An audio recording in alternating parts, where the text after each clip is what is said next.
Hello ladies and gentlemen, welcome back to Uncle Matt's Cookery Lessons. It's almost Christmas. What about a lovely stuffing recipe?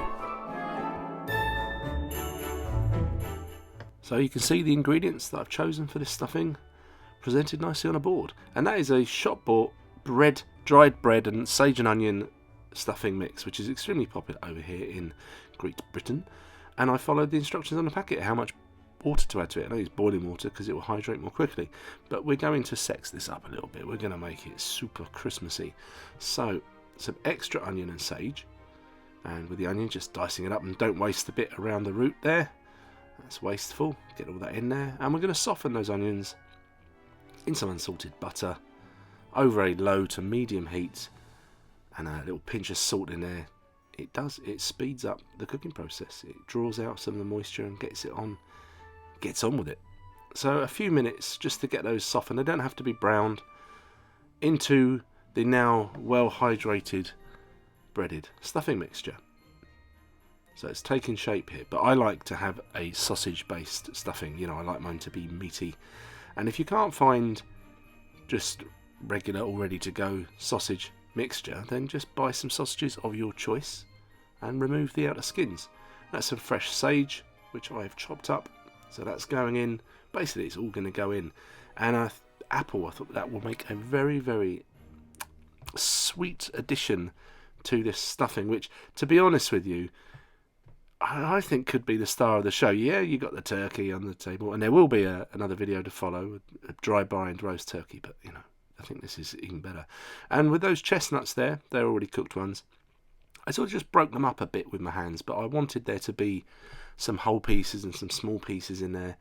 Give it a good season, and if you want to check the seasoning, once you've mixed it, take a little bit of that in a frying pan, cook it off, taste it. Does it taste fully seasoned to you? Then it's good to go. So that's looking great. Two different ways of serving this. This is probably the most straightforward, into a little oven dish like that, and create some little peaks and troughs so those bits get crispy. Lovely.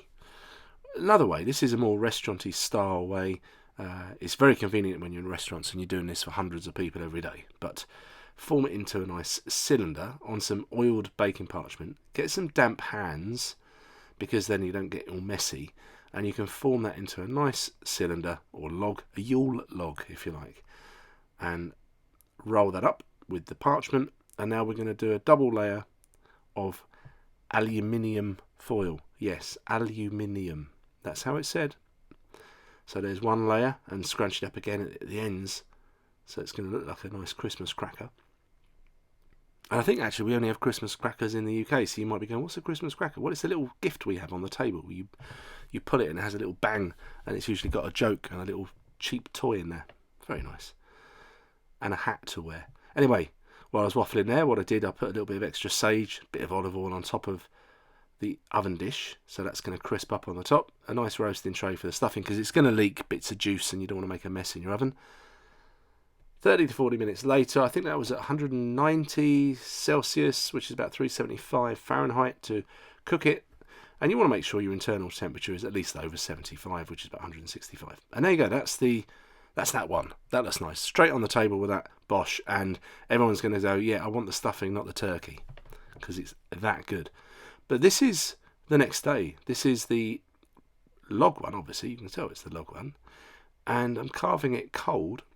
And this is a very convenient way of doing a lot of it at the same time. But you might prefer that. Arrange those on the board. Get them hot again on a tray, in the oven.